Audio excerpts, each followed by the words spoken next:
Arrêtons-nous ce soir à un cas de mauvais traitement très grave qui est survenu en maison de retraite. La victime est une résidente nonagénaire, elle souffre d'Alzheimer. Un employé l'a ébouillanté. L'affaire pointe la question des mauvais traitements en général en EMS. C'est le document de ce journal. Il est signé Fabiano Citroni avec Karim Amin. Catherine était au travail quand elle a appris la nouvelle. Sa mère, âgée de 90 ans, conduite d'urgence de l'EMS au CHUV entre la vie et la mort. Un aide-soignant lui aurait donné une douche bouillante. Catherine n'arrive pas à y croire. Et puis au fil des heures qui passent, vous dites, ah là là, vous prenez conscience que c'est vrai. Quand j'ai vu ma maman avec toutes ses plaies sur le visage, sur le corps, et là c'est un immense choc. Comment on peut arriver à des gestes aussi atroces? Qu'est-ce qui se passe dans la tête de cette personne? Pourquoi un geste comme ça? Pourquoi une personne s'en défonce? Pourquoi quelqu'un qui n'a pas les moyens de dire stop, halte, ou bien d'arrêter la situation? 8 mois après ce drame, sa mère est tirée d'affaire, mais la justice enquête. L'aide-soignant est en prison, il conteste les faits. Véronique Fontana est l'avocate de Catherine. Elle révèle que le prévenu avait déjà été soupçonné de maltraitance dans cette EMS. Il avait été licencié 1 mois avant les faits.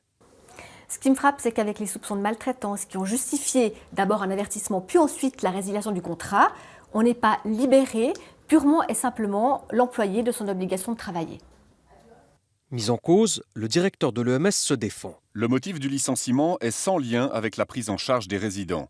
Il n'y avait à ce moment pas de raison de penser qu'il convenait de le libérer de l'obligation de travailler. Cette affaire lève le voile sur un tabou, la maltraitance des personnes âgées. Selon un rapport de l'OMS, 1 personne sur 5 âgée de plus de 65 ans est victime de maltraitance en institution ou à domicile. En Suisse, cela représenterait 300 000 personnes.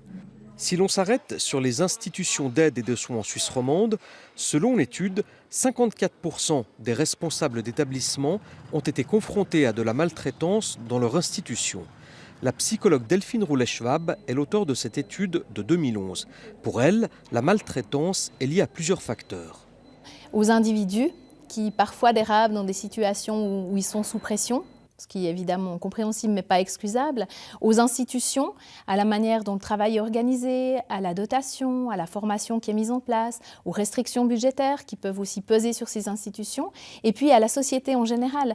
Comment est-ce qu'on voit les personnes âgées? Comment est-ce qu'on valorise le travail auprès des personnes âgées? Et tous ces facteurs s'accumulent dans certaines situations et peuvent amener à des dérapages. Des dérapages, il y en a, confirme le secrétaire roman de la fêtière suisse des EMS.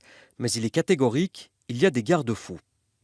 Bon, le premier, c'est d'avoir du personnel formé. N'importe qui ne peut pas travailler dans un EMS. Ensuite, c'est d'avoir une équipe, des regards qui se croisent.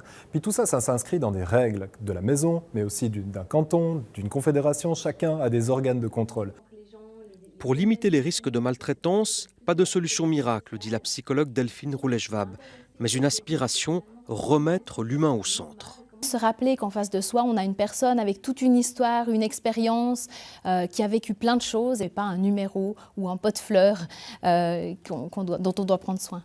En 2017, plus de 150 000 personnes avec une histoire, une expérience ont séjourné dans un EMS.